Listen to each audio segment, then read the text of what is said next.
Presented by Ridhan Music. Mixed by DJ Star.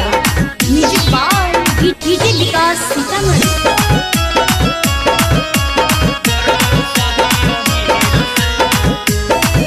Bholenath recording studio बानावर बिशुनगंज।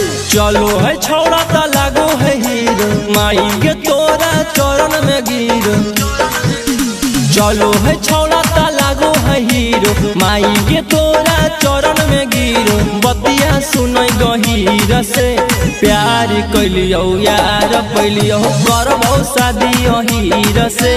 प्यार कैलियो यार palaeo करबो शादी हीर से।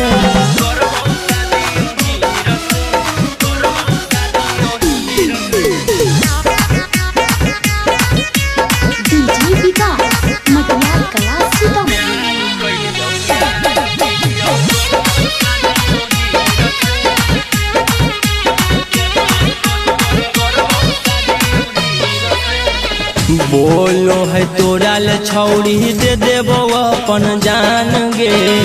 तोरे में बसो है छौड़ी हमारो परान गे।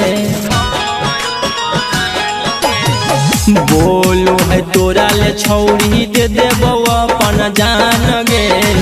तोरे में बसो है छौड़ी हमारो परान गे।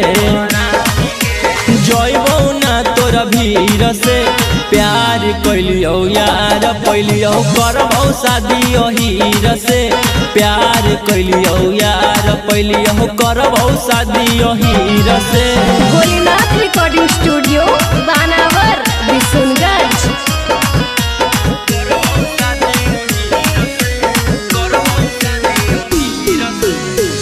ओकरे से करबो मैया हम त बियाह गे। नहीं तो जिंदगी अपन कर लेबो तबाह गे।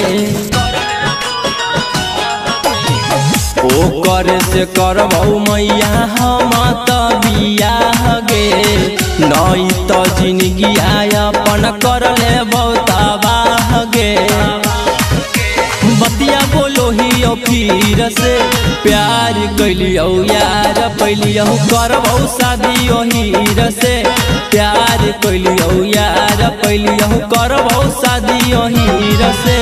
चलो है छौड़ा ता लागो है हीरो माई के तोरा चरण में गिरो। बतिया सुनै गहीर से प्यार कैलियो यार पैलियो करबो शादी हीर से।